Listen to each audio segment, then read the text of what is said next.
Welcome to Coffee Chat. I'm your host, Ivan Traill, and my guest today is Fred Quist.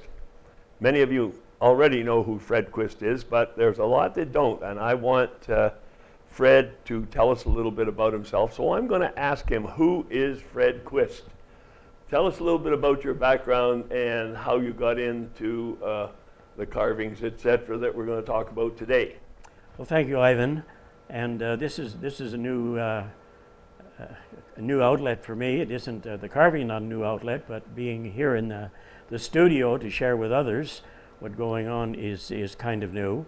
Well, yes, I'm Fred Quist, Swedish descent, and an Albertan for all of my life. I'm married to the world's best girl. My wife Sylvia and I, we are going to celebrate 64 years in July this year, 64 years of wonderful marriage together. And I grew up in a farm family near Lloydminster on the Alberta side, and farmed with my family till I was 20. And at 20, I went away to Bible college in Eston, Saskatchewan, where I met my wife, and spent 3 years there, and graduated, and then went into church ministry. And we always wanted to do pioneer type ministry work, and so we ventured far afield and went to High Level, northern Alberta. Well, some of you have heard about it. It's just about the top of the province. And we went up there, and we started with a Sunday school and a day camp for kids, and junior forest wardens working with the young people, teaching them the woodcraft, and summer camps, and well, it was just a whirlwind of activities. And we stayed there for 45 years. And then I retired from leadership in church ministry, and we decided that we wanted to make a move. And we had a daughter here in Neepawa that had some serious health problems. And she said, why don't you come down and look after me and live here? Well, we came down here, and we ended up finding a nice little house over on 5th Avenue, and moved down. And would you believe that on September the 4th of this year, it will be 15 years that we have been in that spot. I didn't get back into full-time ministry, but I called myself minister without portfolio, and several of the different churches in the country and here in town, over at the Pentecostal church and the Baptist church especially, I was called upon to fill in when there wasn't a pastor, and I enjoyed that very much. But I needed a pastime, and of course woodwork has been my hobby of various kinds, and maybe we'll talk a little bit more about that in a few minutes, about the wood. Many of you have likely visited or seen my woodcraft show and sale that has gone on for 11 years here in town, over at the Viscount Centre, which is Arts Forward now, and lately in the Salvation Army thrift store.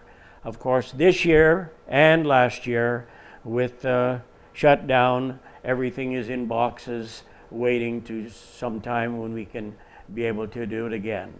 I really am thankful.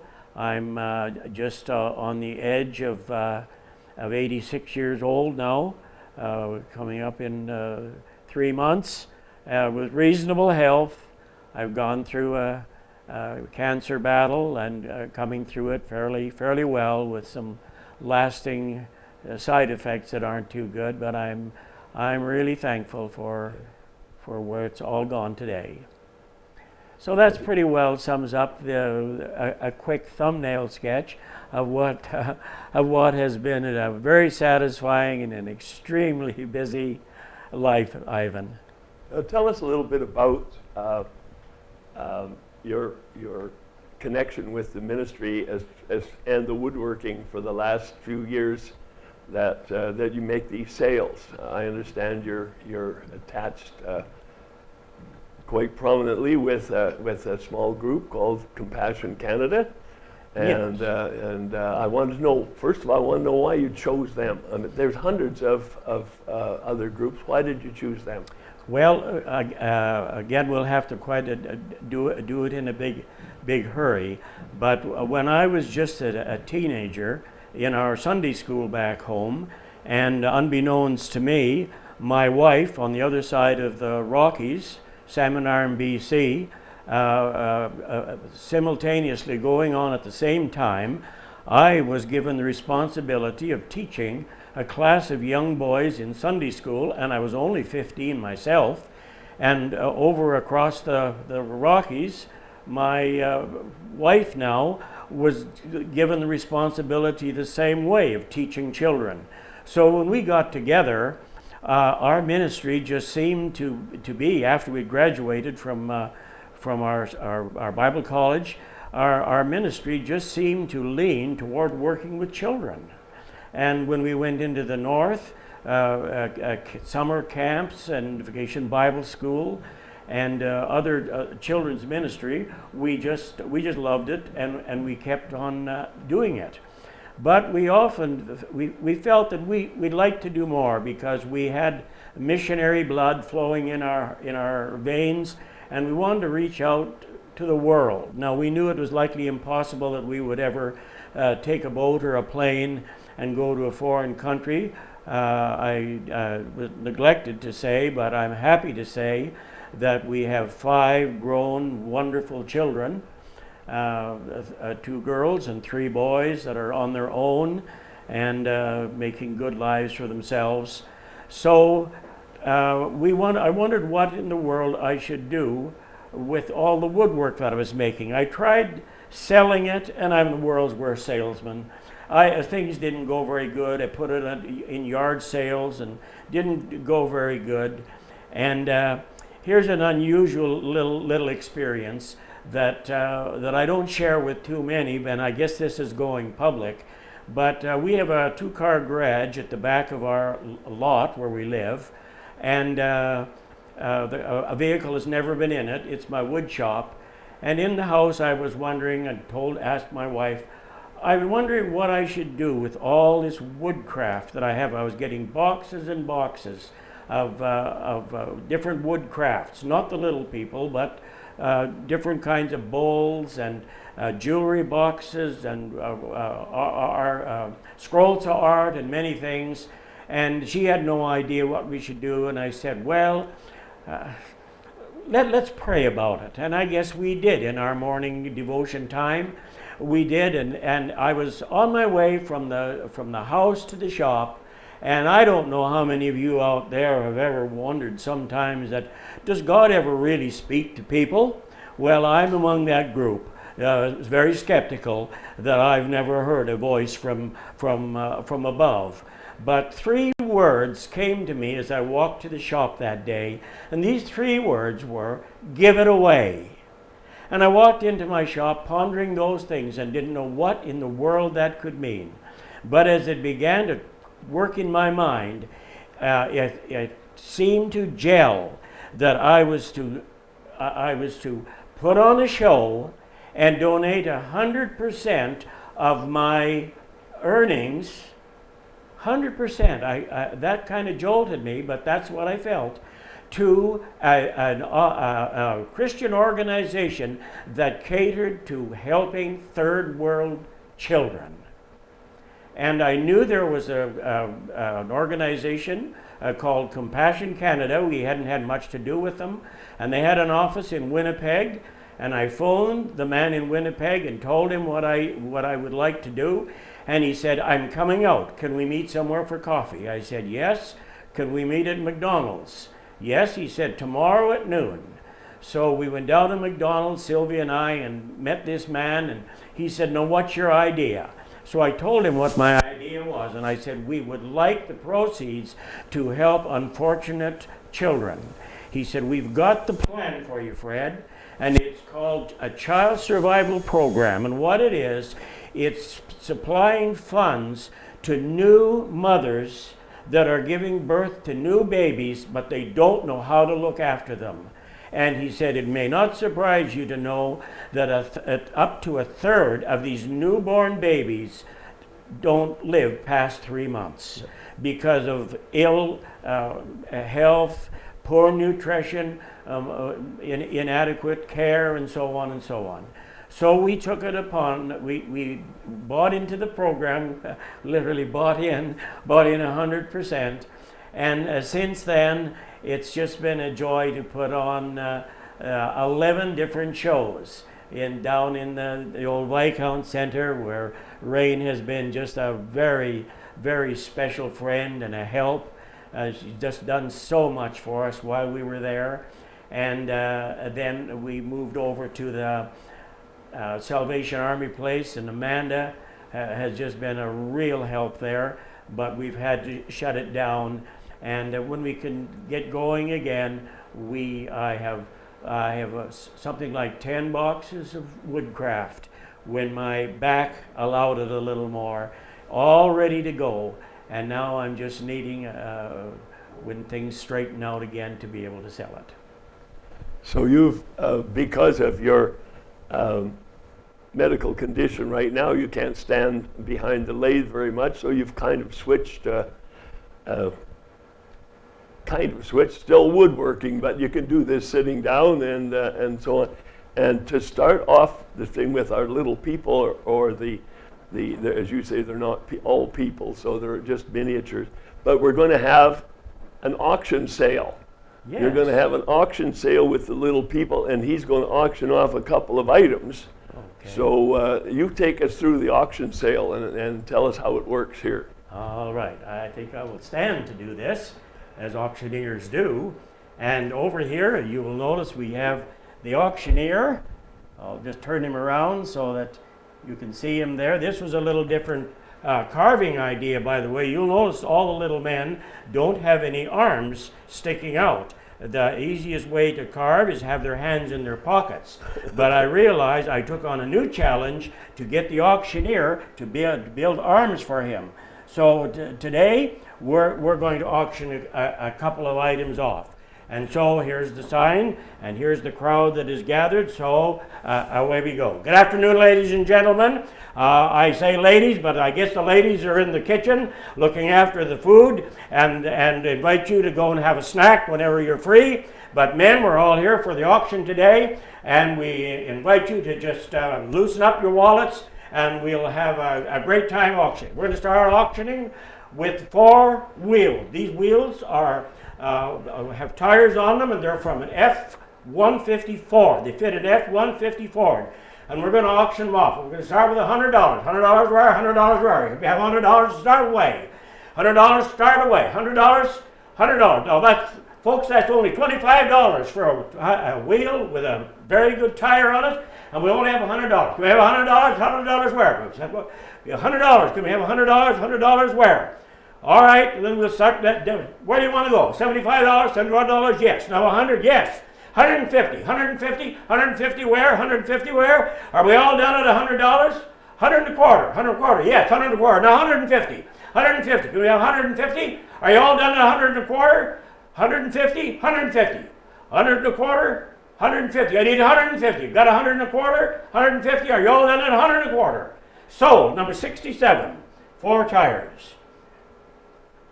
Okay, we will just move them out of the way.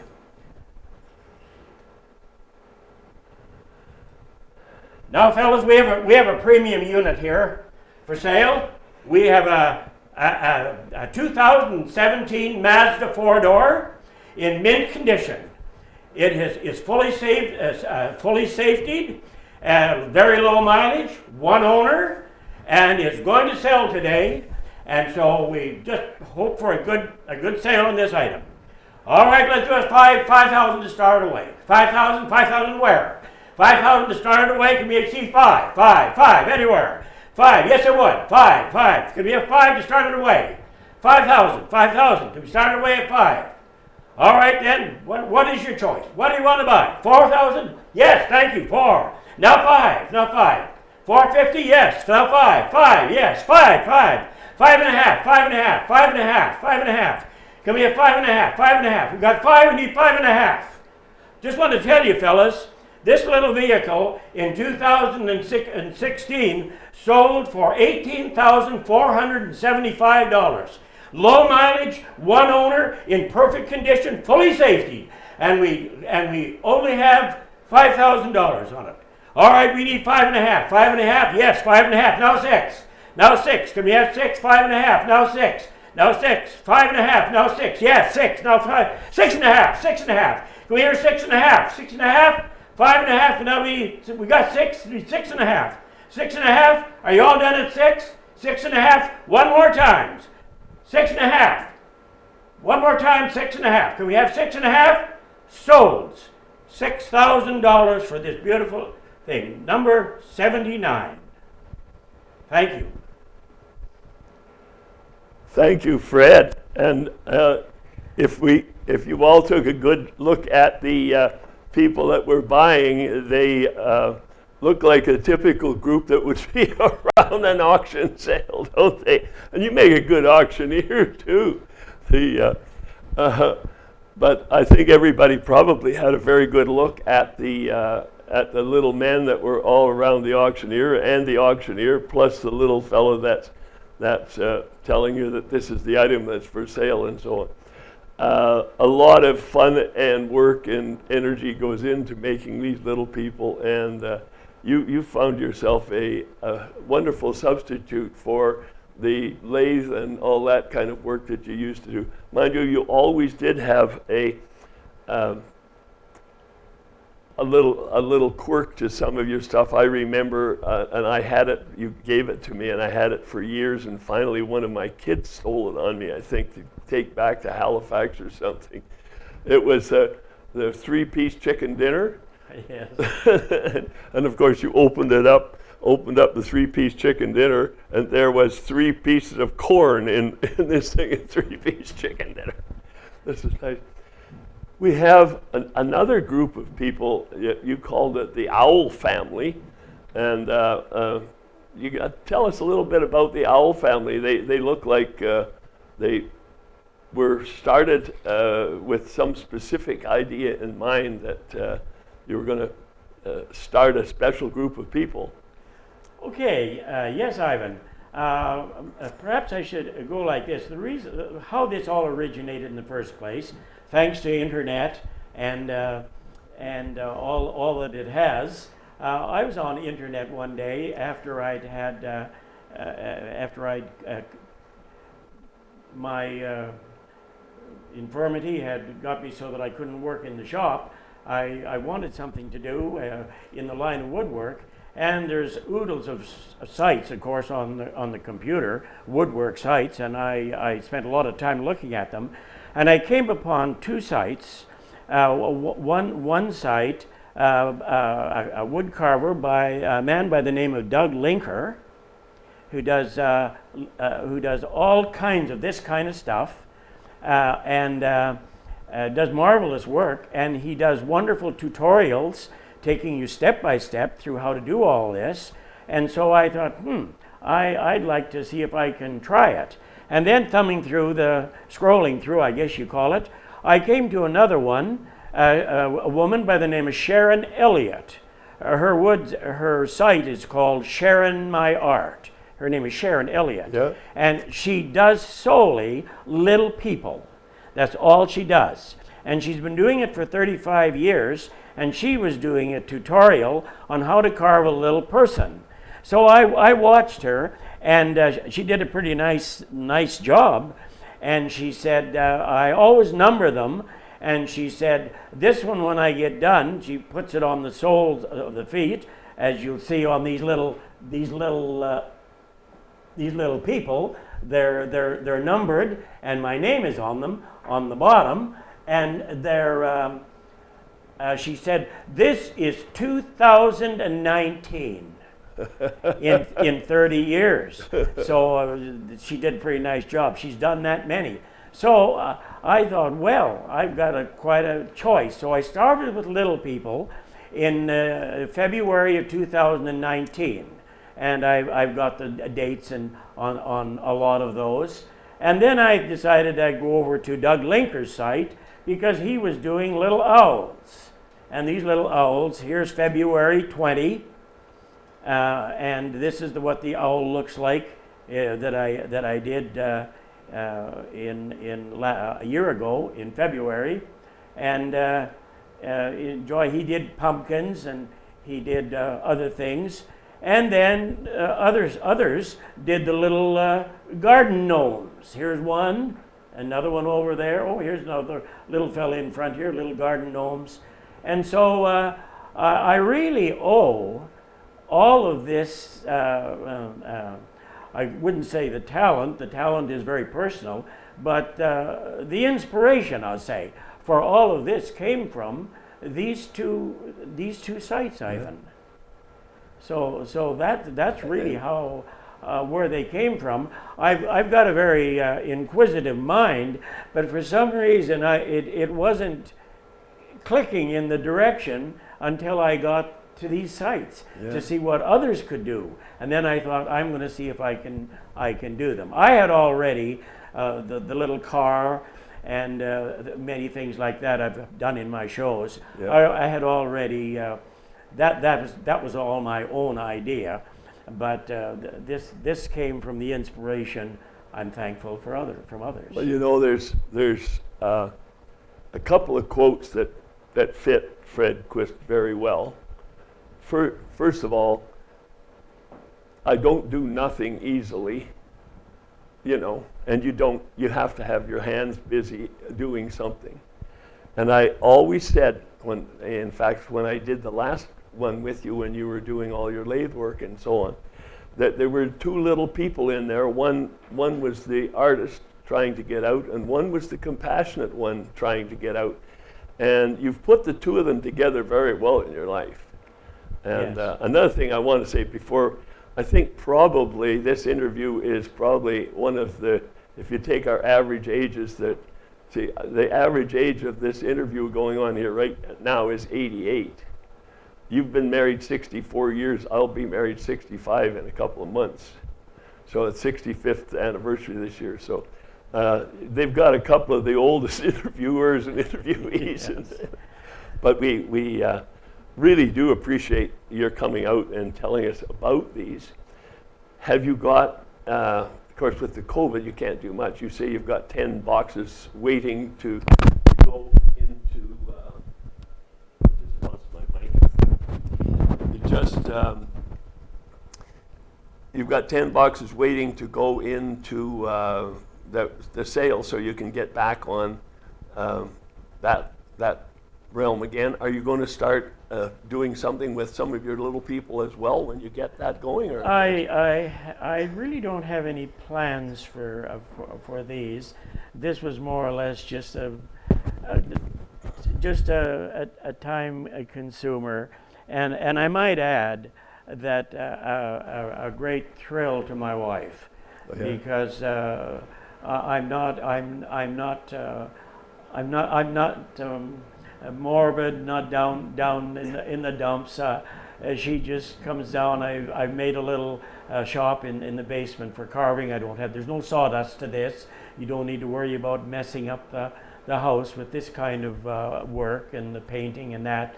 And she's so happy to know that I have found an outlet that keeps you from being underfoot for a long part of the day. I think that if I could say this, and I think she'd appreciate it too, that it has been a great source of personal satisfaction to my wife, just to know that I'm having so much fun with this too. Yeah. It's obvious. All you have to do is look at the faces of the little people, and you know you're having fun with it, because each one of them has a personality. Like it's not, they're not just blank faces, but I see some of these people, they just remind me of some of the people that are at the sales around the country, and almost put a name to some of them, you know. But we really appreciate your coming in and giving us some of the background to your little miniatures here, and helping us to understand, what you're doing and why you're doing. Do we have a little time? Yes. Yeah, I would like to just take a few minutes there might be somebody out there that says, I never thought of that.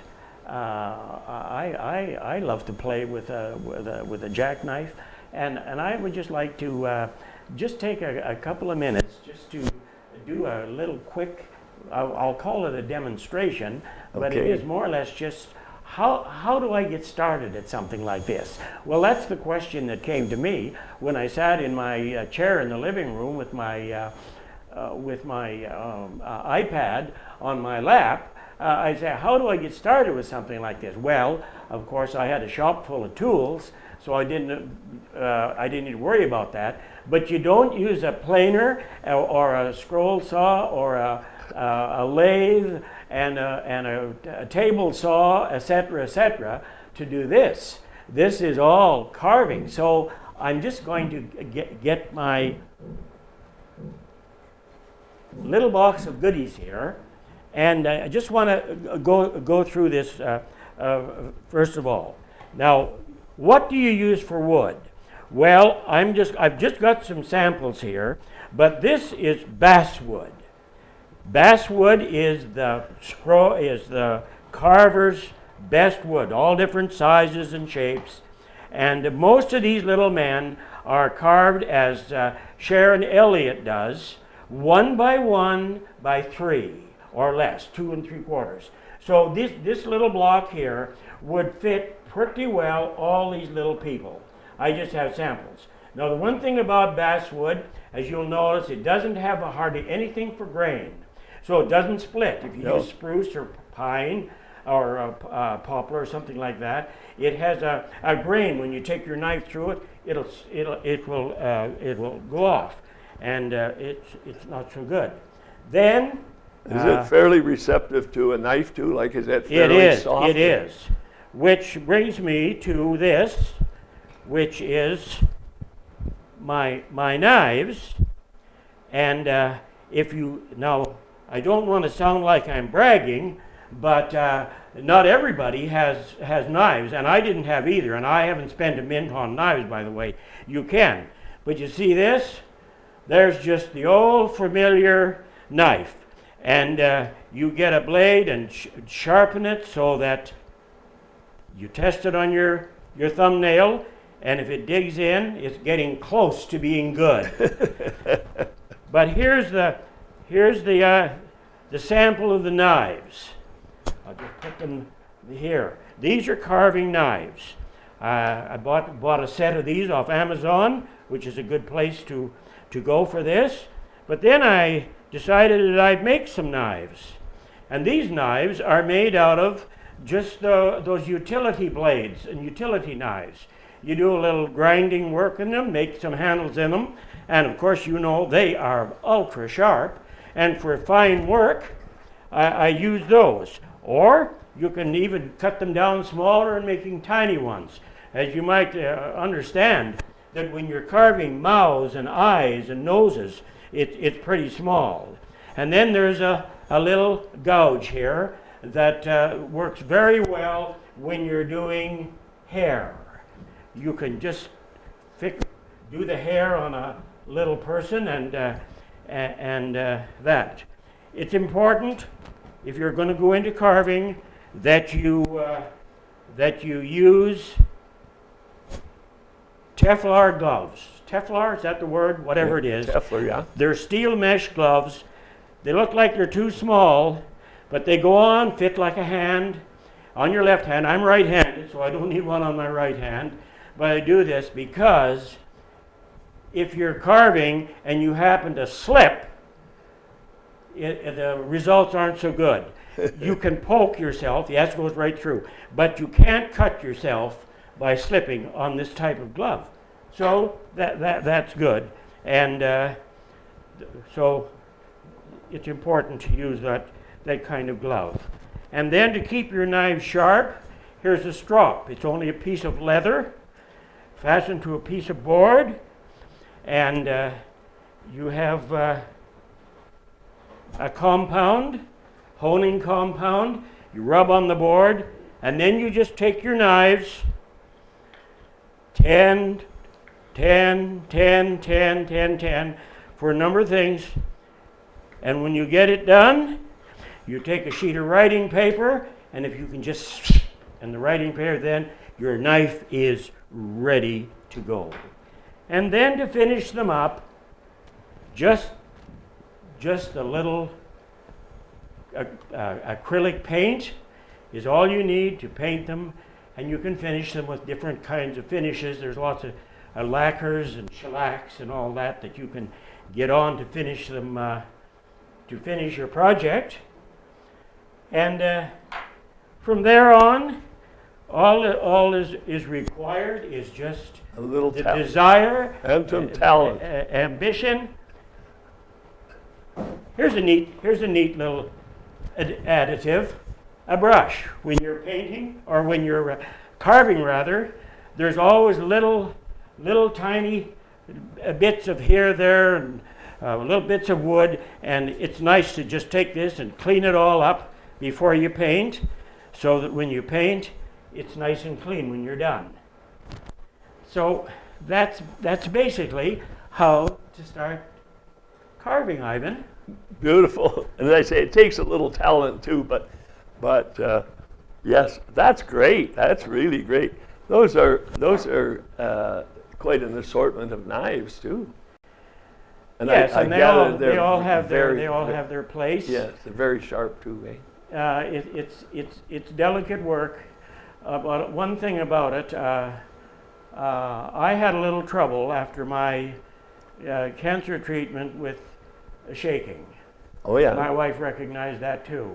And I got a little afraid. It's not entirely perfect like it was, but taking these little people and carving noses and mouths so they smile, and ears, you got to have a pretty steady hand. So my wife says that's been good therapy for you, I bet it has, for yeah. looking at you Yeah. for doing this. So Well, that's thank really you. Thank you so much. Really, it's been a wonderful interview, and I hope that most people have taken away from this the wish to take on the carving, and Fred has given you a clue, and I'm sure with a little help from Fred, that he would help you out to get you started if you really were interested.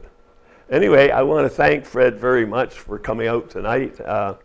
My guest has been Fred Quist, and Fred has been in the community for years, and most people know him because of all of the work that look around my house, and I have candlestick holders and bowls and everything else made by Fred, and I'm very honored to have them because I know where the money went that we paid for these bowls and so on to go to Compassion Canada, and that's another one of Fred's